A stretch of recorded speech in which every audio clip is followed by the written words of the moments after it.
Have you ever wondered why some men seem to effortlessly draw women toward them, while others, despite being good, decent, well-intentioned, struggle to create that magnetic pull? It's not about money, though society would have you believe otherwise. It's not about looks, though they play a minor role. It's about something far more fundamental, far more primal. Women are attracted to qualities that signal one thing above all else. This man can create safety while also creating growth. This man can protect while also inspiring. This man can be strong without being harsh, confident without being arrogant, ambitious without being absent. And here's what most men miss entirely.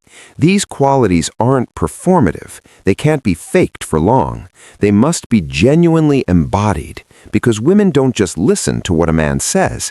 They feel what he is. Their nervous system reads him at a level far deeper than words. And when they encounter a man who embodies these qualities authentically, the attraction isn't a choice, it's a response. The first quality, and perhaps the most underestimated, is genuine kindness paired with real empathy. Not niceness, kindness. There's a profound difference. A nice man avoids conflict and seeks approval. A kind man has strength but chooses gentleness. He has the capacity to be harsh but consciously chooses compassion. He sees when someone is struggling and moves toward them rather than away. He notices the small things, when his partner is exhausted, when she's carrying too much, when she needs support even though she hasn't asked for it. And here's what makes this quality so attractive. It signals emotional intelligence and secure masculinity, because only a man who is confident in his own strength can afford to be genuinely kind. Only a man who doesn't need to prove his power can express empathy without fear of appearing weak. Research from the University of California shows that women consistently rank kindness and emotional understanding as more important than physical attractiveness or financial status when evaluating long-term partners. Why?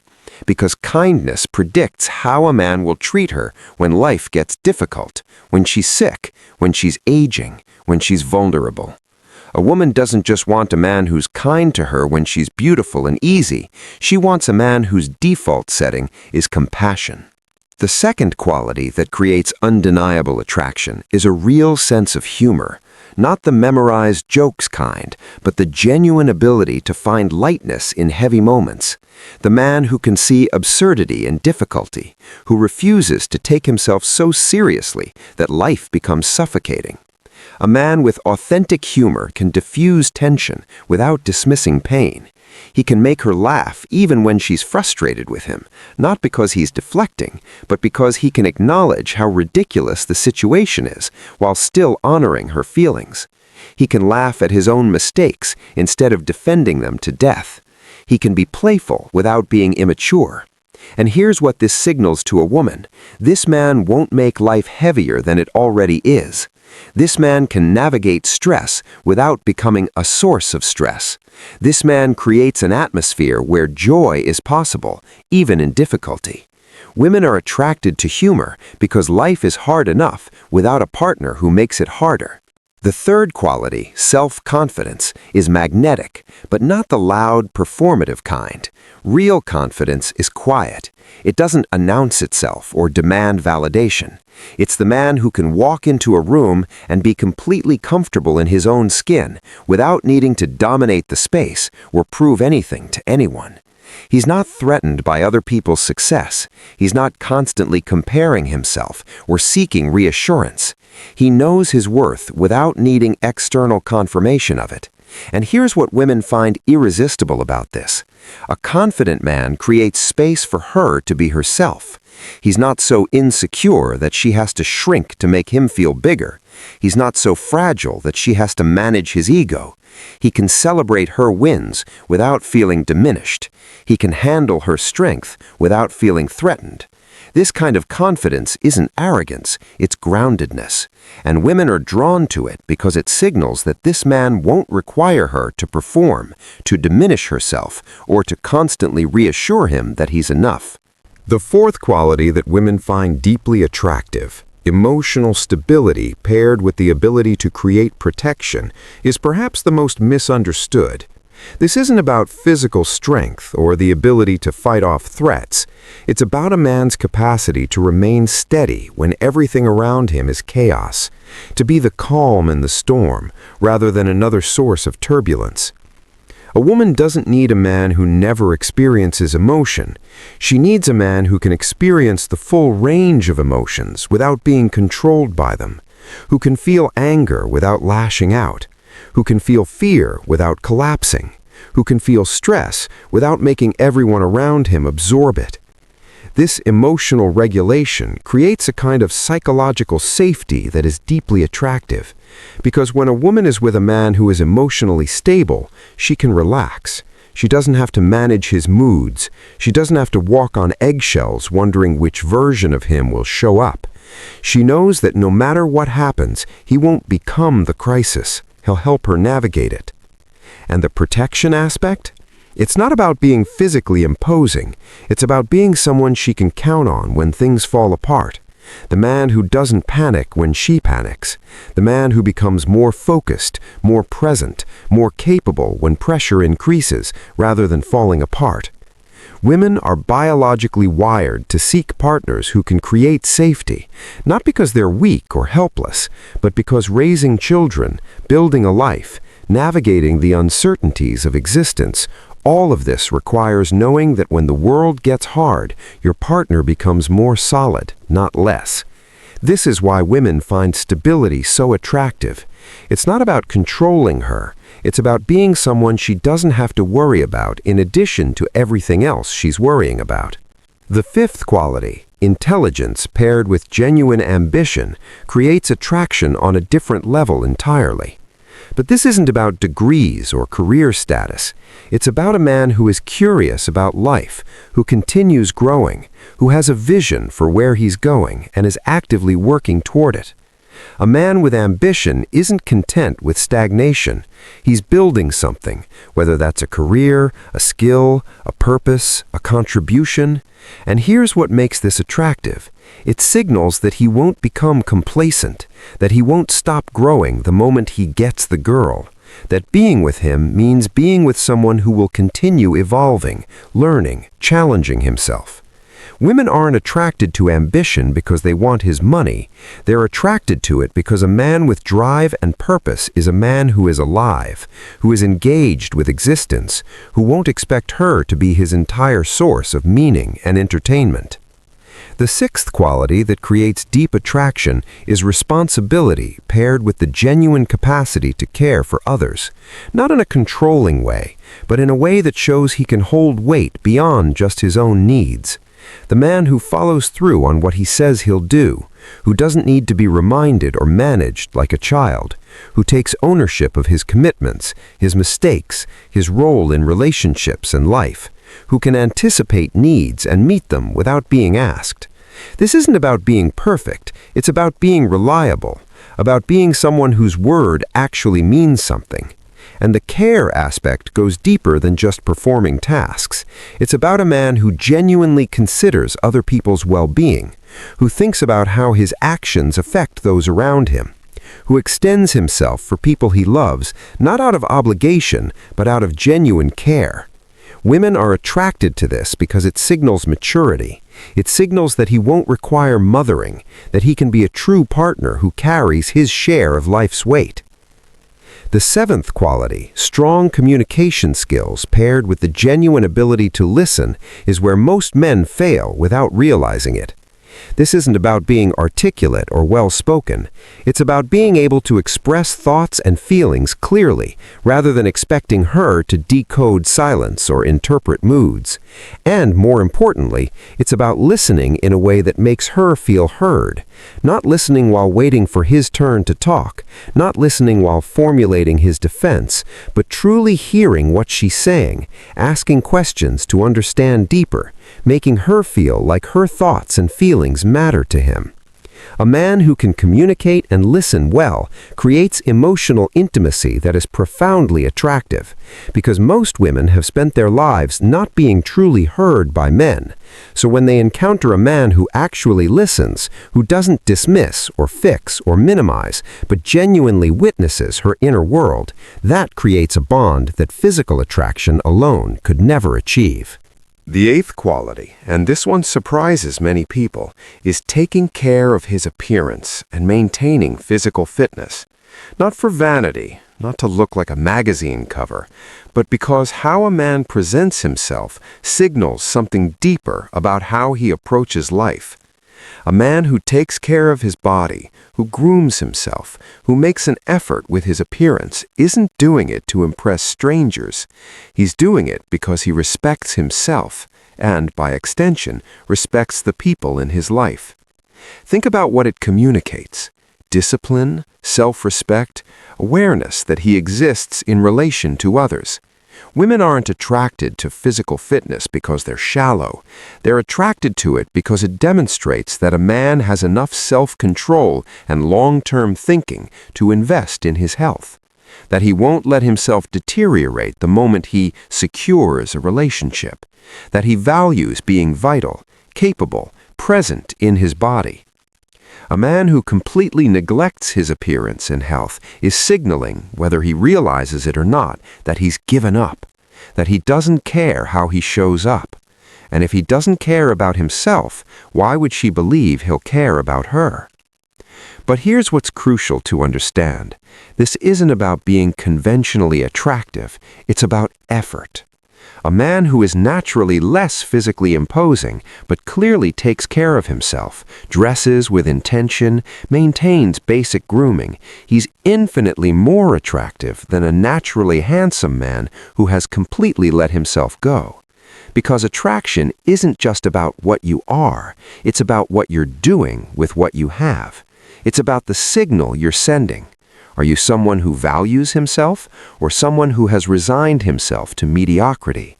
Women read this instantly, and they respond to the effort, to the self-respect, to the clear message that says, I care about showing up as the best version of myself.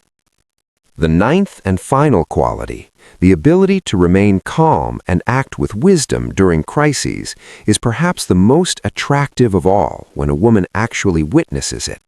Because anyone can be charming during easy times, anyone can be kind when nothing is at stake, but a man who can remain grounded when the floor is falling out from under them, that's rare, that's magnetic. That's the quality that transforms attraction into deep, lasting respect and admiration.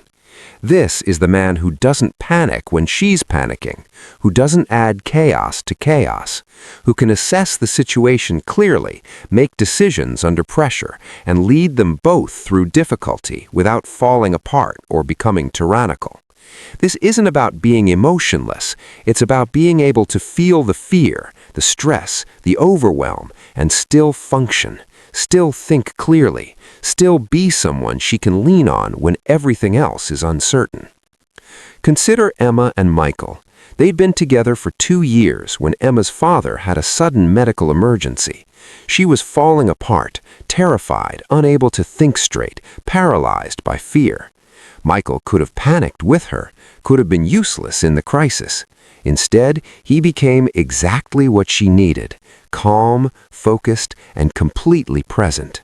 He called the hospital, arranged for her to get there immediately, contacted her family members, and handled every practical detail while she processed her emotions. He didn't tell her to calm down or dismiss her fear. He held space for her panic while simultaneously managing everything that needed managing. Emma said later, "That was the moment I knew I wanted to marry him. Not when he was charming or romantic or fun, but when life fell apart and he became the rock I could cling to. That's when I understood what real partnership meant." This quality, calm, wise action during crisis, reveals a man's true character. Because crises strip away all pretense. They show you who someone really is when pressure hits. And women are watching for this. not hoping for disasters, but paying attention to how a man handles the inevitable difficulties of life. Does he become the problem, or does he become part of the solution? Does he crumble, or does he rise? Does he blame and complain, or does he assess and act?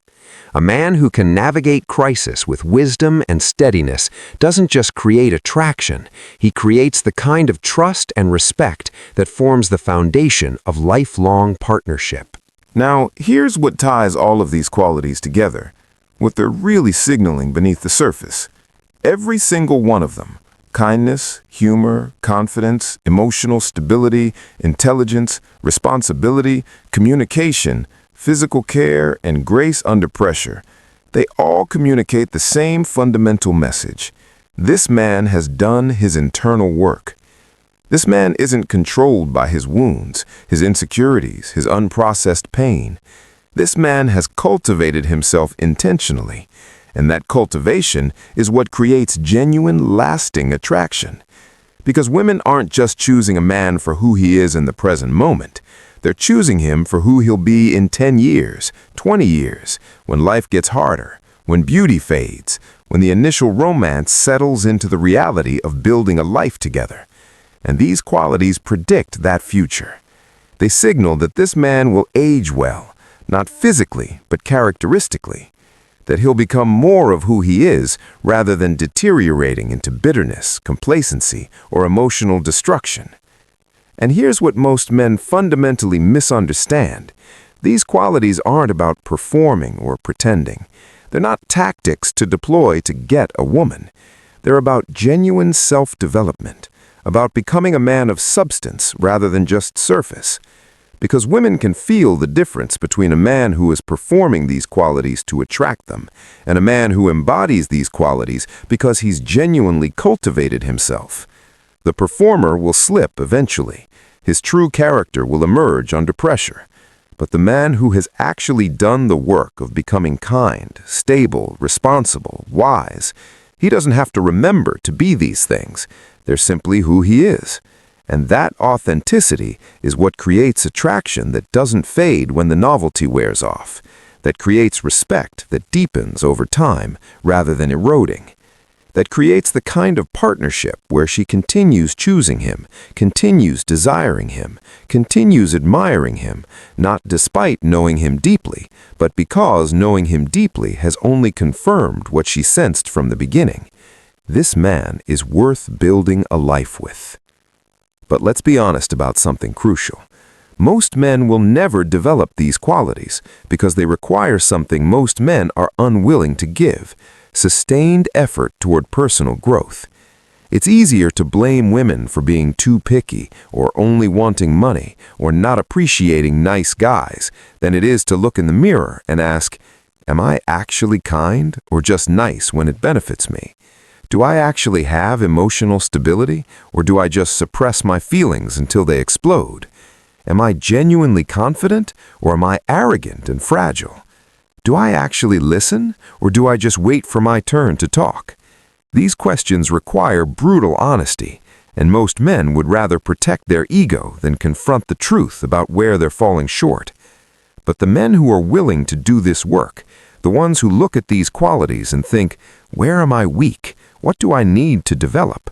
Those men transform not just their attractiveness to women, but their entire quality of life. Here's the deeper truth that liberates. These qualities aren't genetic. They're not distributed randomly at birth. They're cultivated through conscious choice, repeated practice, and genuine commitment to growth. A man who lacks emotional stability can develop it through therapy, self-reflection, and learning to regulate his nervous system. A man who struggles with communication can learn by reading, by practicing vulnerability, by genuinely working to understand rather than just respond. A man who has let himself go physically can recommit to his health one decision at a time. A man who is unkind can examine why he lacks empathy and do the work to reconnect with his compassion. None of this is fixed. All of it is developable. But it requires something most men won't give: the humility to admit they need to grow, and the discipline to actually do it consistently over time without immediate rewards. Because these qualities don't develop in a week or a month. They develop through years of choosing growth over comfort, awareness over defensiveness, evolution over stagnation. And for the men reading this who recognize they lack some or many of these qualities, you have a choice. You can defend yourself, rationalize why you are the way you are, blame past relationships or your upbringing or women's unrealistic expectations for why you're struggling. Or you can take ownership. You can say, this is where I am, this is where I want to be, and I'm willing to do what it takes to bridge that gap. The second path is harder. It requires vulnerability, effort, sometimes professional help, but it's also the only path that leads to genuine transformation, to becoming a man who doesn't just attract women, but keeps them, who doesn't just start relationships, but builds partnerships that last, who doesn't just create initial interest, but cultivates deep, lasting love and respect. That man isn't born, he's built, through thousands of small choices to be better than he was yesterday, through consistent commitment to growth even when it's uncomfortable, through refusing to settle for mediocrity when greatness is possible. Women aren't attracted to perfection.